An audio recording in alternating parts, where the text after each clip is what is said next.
From things in the air to new things for our bodies, join me as we explore 2050. What would be the future in the year 2020? And if we're being honest with ourselves, technology is incredibly advanced, and we're making strides that can push things even farther. We have cars that are much safer than they've been in the past decade, and we're even making fully electric cars that can help save the planet. There are even plans for self-driving cars and even self-driving Ubers that make the future of transportation very exciting. And that's just one technology that we're growing at a fast rate.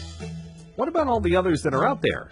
What will technology be as we get closer and closer to 2050?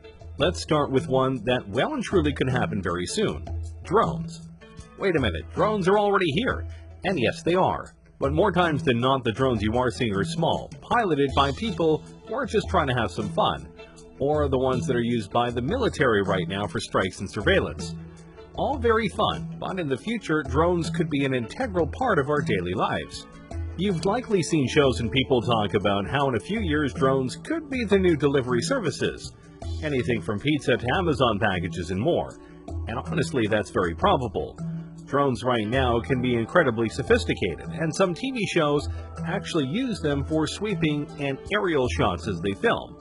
It's very cool, but to do deliveries, they'd have to be a little bit more programmed, as human error no doubt would be a very big buzzkill. Not that it's impossible right now, it's more of a question of numbers, logistics, costs, and making sure that the deliveries themselves are done in a methodical and careful manner.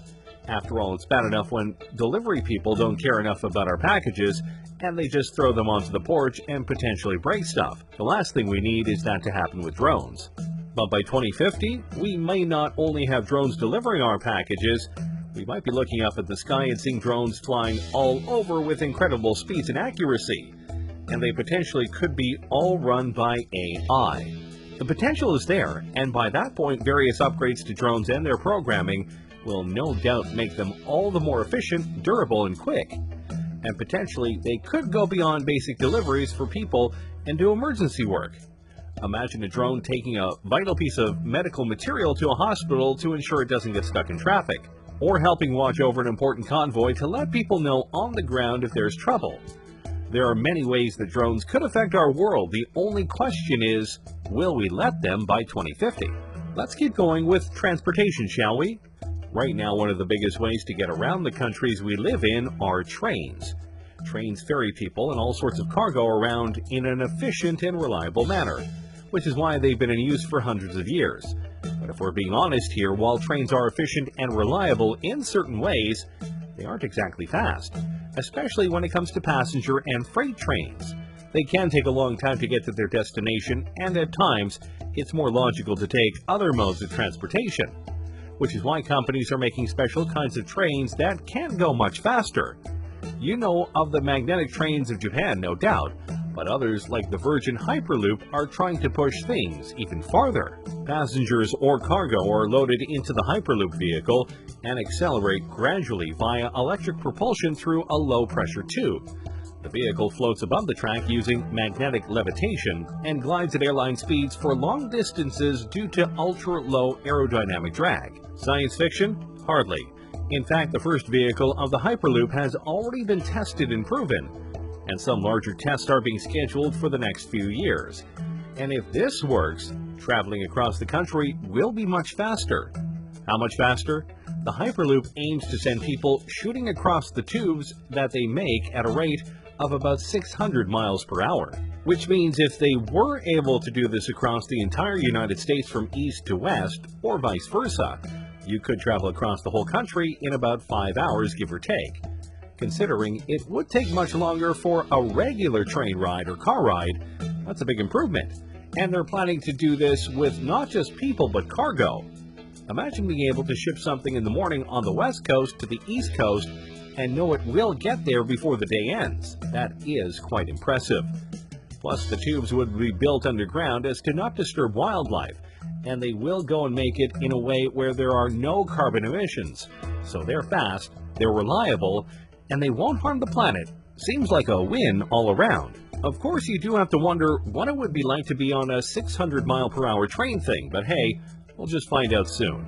And by 2050, this could be one of the main modes of transportation around us. But now let's go deeper down the rabbit hole and talk about the ones we all fear.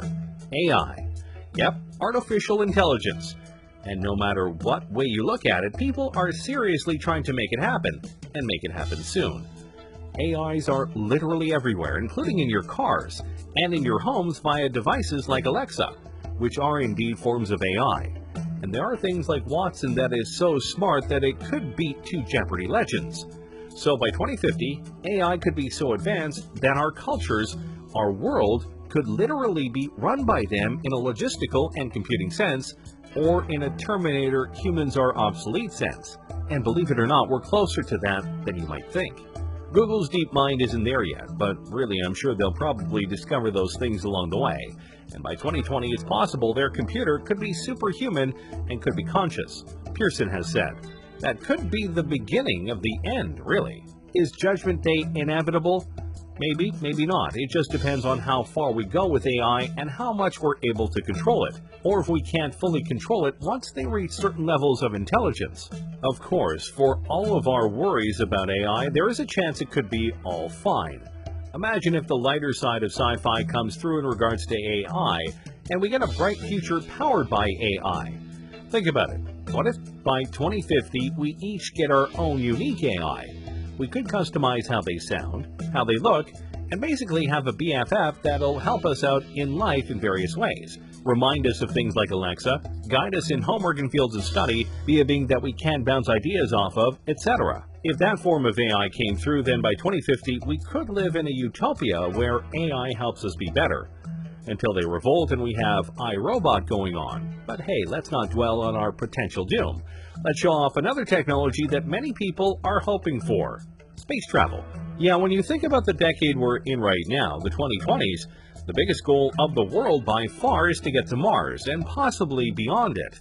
But it's not just about landing there, though that would and will be a crowning achievement for humanity in the decade and in recent times. More importantly than just landing there, though, is the ability to start setting up the first human colony on another planet. We've been to the moon many times, but we haven't tried to live there for various reasons. Mars seems to be the place where many feel we can go in order to live amongst the stars, and many speculate that by 2030 at the latest, barring setbacks, accidents, and other things obviously, we could not only be colonizing Mars, but having regular shuttles go there so that people can see the red planet for themselves. We will see first people going off to Mars, and then robots will do some basic stuff, like making basic materials on Mars, Pearson said. We're going to have to do that because only so much can be brought into space. Of course, there are numerous things that need to be worked out before such a thing could happen. But we have top men on this, including Elon Musk and the SpaceX program, Jeff Bezos via his Blue Origin company, and more. Each of them, and NASA among others, are working on not just getting us back into space, but getting us there via cheaper, smaller, and reusable spacecraft. Something that honestly has been a setback for the space program over the last 20 years. But if we are able to do it, if we are able to get to Mars, get there faster, and be able to colonize it, then by 2050, who knows where we will be? We could have multiple colonies on Mars, maybe some on the moon, and maybe even colonies on moons like Titan and Europa, which some think could be even better places to colonize than Mars. It's possible, but obviously Mars is the place that we are aiming for right now. With each step into space, humanity grows larger in the universe, and who knows just how many of us will be out there by 2050. Alright, now let's dive into something really sci-fi. Prosthetics. Yeah, I know that right now prosthetics are very limited, and at times a bit pointless. But if we were able to fully utilize computer technology to its fullest, and make prosthetics that are fully compatible with the human brain and body, then the sky is the limit. We could enter an age where cyborgs are not just welcome, they're commonplace. And yeah, it may seem like we're far away from that, but we are getting closer to that point. James Young, a 25-year-old biological scientist, has a prosthetic arm, with a personal drone and built-in flashlight. And a French artist is using a prosthetic that doubles as a tattoo gun. That's pretty cool. Imagine if a police officer loses an arm in the line of duty. Usually that would mean the end of his career. But with an advanced prosthetic, he could literally be better than ever if it were advanced enough. biggest problem with these fake limbs is that most of them are plastic, meant to convey that the arm or leg is still there and thus still usable. The bridge to cybernetic implants lies in the brain, being able to use the computer tech to sync with the brain and give accurate commands. We haven't fully bridged that gap yet, but when we do, dang, life is going to get a lot more interesting. And don't forget, these prosthetics could be used in many ways other than helping people with lost limbs. They could be put onto other objects, or potentially even be worn as exoskeletons when needed. Think of it like Jax from Mortal Kombat. Some people could even ask for implants to be put into their arms or legs to give them an extra boost, like TJ Combo from Killer Instinct. What? I like video games, and they have plenty of cybernetic people. The point is, by 2050, if these things are made, a lot of people won't feel broken or weak anymore because they've lost limbs or the abilities of their arms or legs. They'll be whole again and be able to do things just like they were before, if not better.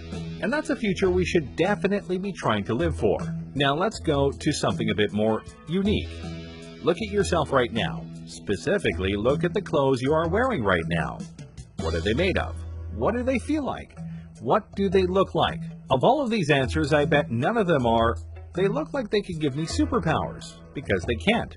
Not yet, anyway. Think about it like this. What if the clothes you are wearing right now felt the same, looked the same, but could do more?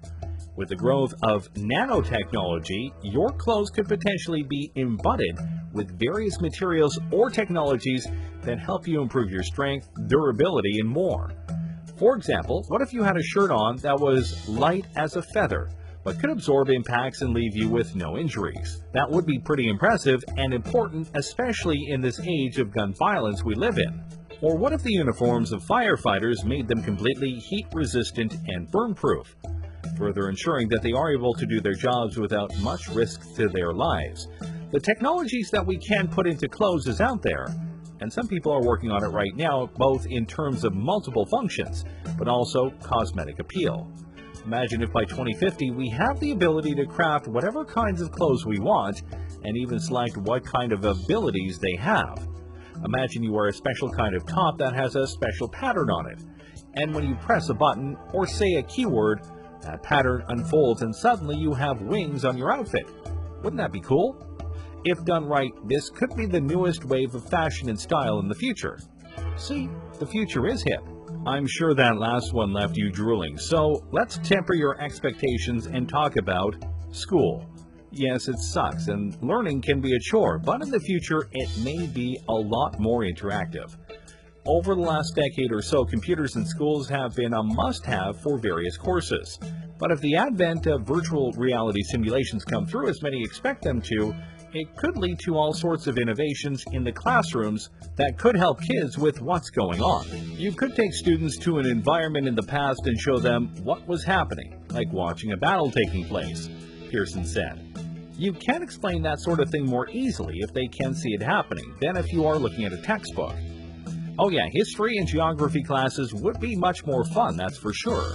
Or imagine an audiobook, but instead of just an audio, you could see the characters coming to life before your eyes, and you watch them interact with others.